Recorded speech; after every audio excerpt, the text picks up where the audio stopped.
right? Every now and then you get a chance to chop it up with Pavan. We had lunch yesterday, hung out.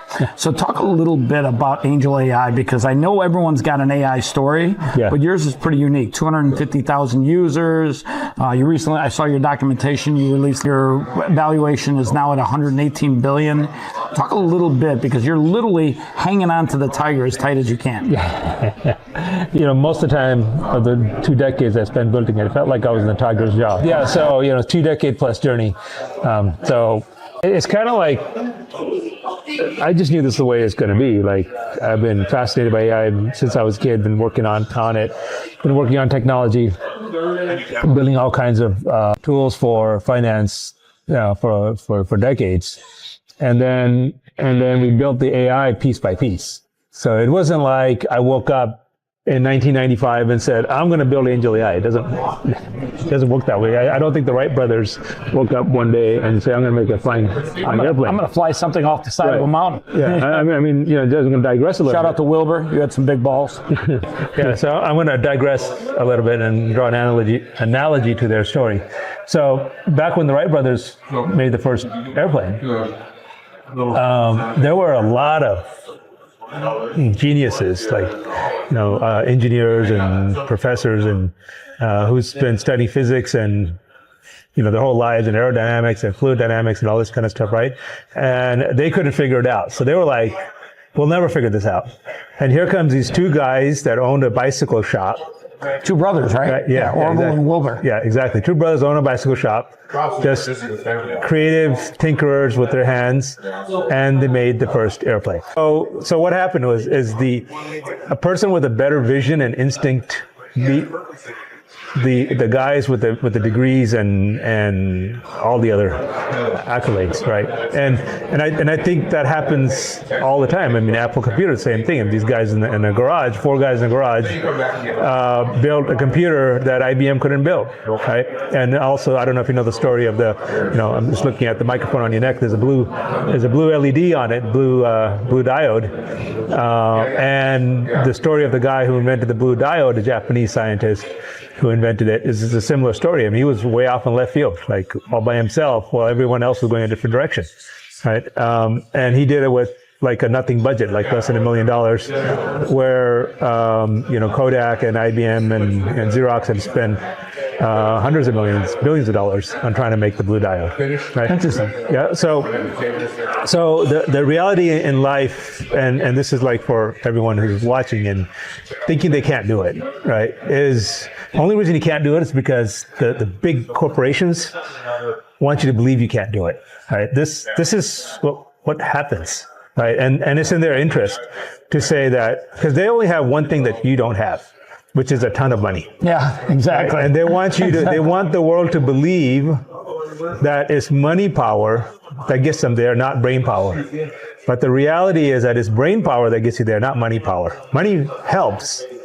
Right? You need money, but brain power is greater than money power. What would you say money plays into the factor when it comes to money and brain power? Which one's more valuable? Well, 60-40? It's interesting, and it's interesting because I'll put it in context as taking my Indian roots, Diwali festival. So your question was, what's more important, money or brain power? Well, so Diwali is also the celebration of Lakshmi. Lakshmi is the goddess of wealth. So the bottom line is that there's a balance in dharma that is your mind, your body, right, has to be in balance, right? And wealth feeds your body, right? And your mind is your spirit, your soul, right? So you can't have one without the other. So it's 50-50, it's equal parts to both, right? That's sort of the lesson to learn from the ancients. Yeah, no, I think that's true. Yeah. I mean, capital does give you the ability to build out your team and get people's minds right too, because when you have capital, your mind operates in a more calm space. When you're struggling, it's one of two things. When you're struggling, it's one of two things. Either your mind is stressed out, which causes you negative energy, or your mind forces you to really focus because you got to make every minute count when you're struggling. Yeah. And that's the thing too is, you're looking at AI right now. It's no longer that AI is being built by humans. It's being built by AI now. To some degree, yes. I mean, Grok 5. Yeah. Grok 4 wrote Grok 5. Most. Yeah. Well, yeah. Yes and no. I mean, it's just as reinforcement learning, AI training AI. Is that AI building AI? I think there's some things. No. It actually wrote the code. Yeah. It used the code generation, right? Yeah, but, exactly. We use it a lot internally. We use Cloud to write a lot of our code, but it only goes so far. You still need. Well, it only goes so far today. Give it 6 months. I've watched in the last year AI grow at a exponential pace. Yeah. Well, again, to replace an engineer, an AI has to become what they call, artificial general intelligence, the singularity. Singularity, right? Right, the singularity, and I don't think LLMs are going to get us to the singularity, right? And the reason is if you think about LLMs, they take a lot of data, and then they look in. Right? They take what's in and create stuff based on what's in there.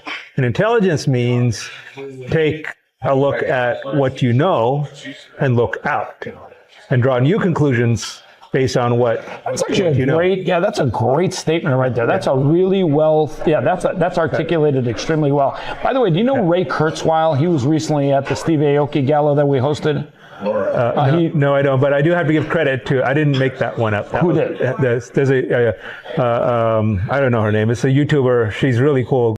Does a lot of great physics stuff. German YouTuber. So shout out to the German YouTuber. So talk a little bit about how it felt to announce the launch of some of the code base or some of the stuff that you guys are doing in that documentation you distributed. We announced the valuation. The valuation. Right, yeah. 118 billion? 118, right, yeah. Just 118 billion? That's it, yeah. So talk a little bit about how you got to that valuation and talk a little bit about what you're going to go do from there. Yeah, so the valuation is based on the intellectual property that's contained within the AngelAi Celligence ecosystem. You have like 100 patents, right? 105, I think 110 now. That's awesome. Right. So, and these are technology patents, these right? are, all AI related, AI and blockchain related patents. Now, patents have a 7-year shelf life, right? I thought it was 14 years or something. Okay, maybe technology's longer. I don't remember offhand. Yeah. Not expert on that. So you got 105 of them. Yeah. Talk about a little bit about what that does for your company from a standpoint of competitive edge. Yeah, that's a good question because, Elon Musk said famously, 6 months ago, he said patents are for the weak. Right? And I guess you can say that when you're the richest man in the world, you can say patents are for the weak. I mean, there is Larry Ellison. He just acquired TikTok. I think he's like a little bit ahead of Elon. Yeah. Shout out to Larry. Right. So patents help. I think they're really good for newer companies because that's going to protect you. Or it makes you acquirable. Right. Either number one makes you acquirable, and number two is going to protect you from the tech giants because they're going to think twice before stepping on in your way. Because they have more to lose. I think. The reality is, and I think the reason Elon said this is that you can have a patent, but try to enforce it. Yeah. Right. Well, unless you got a war chest. Of millions and millions of dollars to enforcing that and go into a lawsuit. So where are you going with AngelAi? What's the goal over the next 18 months? What do you see happening? We've systematically have built a very large financial ecosystem, and in the next 18 months. Basically, every aspect of your financial life, AngelAi will be able to be your banker, your personal banker. And what do you trade? Like commercial mortgages, right? Or not commercial, residential? Yeah, that's our fixed income traders. We trade our mortgage-backed securities. Amazing. Yeah. So. And that's one of your core businesses, right? That is one of our core businesses. So yesterday I was talking to May, and she was telling me a little bit about some of the things that AngelAi does. It's literally almost everything you could ask from a mortgage broker, underwriter, everything. Yes, it's everything mortgages. And now we're just about to roll out a consumer loan product. So consumer loan product so that way you can have an installment loan instead of credit cards where you're in debt forever. So we're just about to roll that out. And we have an insurance product line in there. When you say insurance, like life insurance or health insurance? Yeah, life, auto, and homeowners insurance. Right. Interesting. Yeah. So I could go to AngelAi and ask it to give me, for lack of a better word, homeowners insurance, and it'll compare against other companies? Well, we have a partnership with a company called Primerica. So it'll give you the Primerica rate, but the AI will answer all kinds of questions about the policy. Which is probably $1 million. Yes, exactly. And that's actually a good thing, because a buddy of mine sells life insurance. And like, people don't have wills, they don't have living trusts, they don't have, when you die, it's called, I think, death insurance, where they actually put you in a box and pay for all that. I'm glad you bought a wills, because that's the next product that we're rolling out. Oh, really? So the idea is to get a mortgage, right? The mortgage means a contract for life. Means for life, engage is a contract, right? So it's like you go to closing to sign a contract to sign your mortgage, and that's the right time you should be thinking about living trust and wills. Right, yeah, right. So we're going to provide that as a free service in AngelAi, so you'll be able to just use it to generate your will. Mission critical, because so many people die without a will. Exactly. And guess what? The state swoops in and grabs all the assets that they can't. It's sad so many people don't understand how important a will is when you own real estate. Yeah. Or if you have children. Exactly. Like in my case, dogs. Right. The worst part is that if it gets stuck in probate. No, it's worse. Yeah. Then the attorneys are making money. Well, here's the crazy part too. The attorneys are siphoning the value of what's in probate. Exactly. And that's what the state banks on, is that you don't have a will, that you're not planning for what you're all going to do, which is die. Yeah. We're all going to die. I'm not going to die. Really? I don't want to. Hey, listen, just so you know. Oh, I got Obamacare. I'm not going to die. You got a what? Oh, God. That's not funny. We're not going to go there. But I can tell you right now, Obamacare is not keeping anyone alive. All right, so listen, we've had a great time chopping it up. Where are you out of, by the way? California? No, I live in Puerto Rico. Oh, Puerto Rico. I grew up in California. So right next to Jake Paul? Yeah, literally right next to Shout out to my buddy Brock. Yeah, Brock's a cool guy, yeah. He's not bad. Yeah. So you coming on to Miami for the Futurist event? I'm hosting a private breakfast. You want to come and chop it up with everyone? I'd love to do that. All right, well, listen, I got to tell you, you and your team, impressive. Yeah. I read some of the documentation that I took last night, but from what I can gather, you guys have got something of huge value that's growing. And I think some of the things that you're going to add in the next 12 to 18 months are going to make AngelAi a great financial tool, not for 250,000 people, but probably maybe a billion people. Yeah, exactly. And when you get to that mark where you can literally let people use AI to manage their money needs for 1 billion people, that's impressive. That's a game changer. Yeah, that's right. And that's the reason this has a built-in Angel wallet. It's a decentralized blockchain wallet. Is it a decentralized wallet? Yeah. What is it, iOS and Android? Yes. Yeah. True decentralized wallet. True decentralized. Does it store Bitcoin? It'll store any digital asset. It's on Ethereum right now. It's what? It's on Ethereum chain. All right. I appreciate it, man. Great interview. I'll see you soon, all right?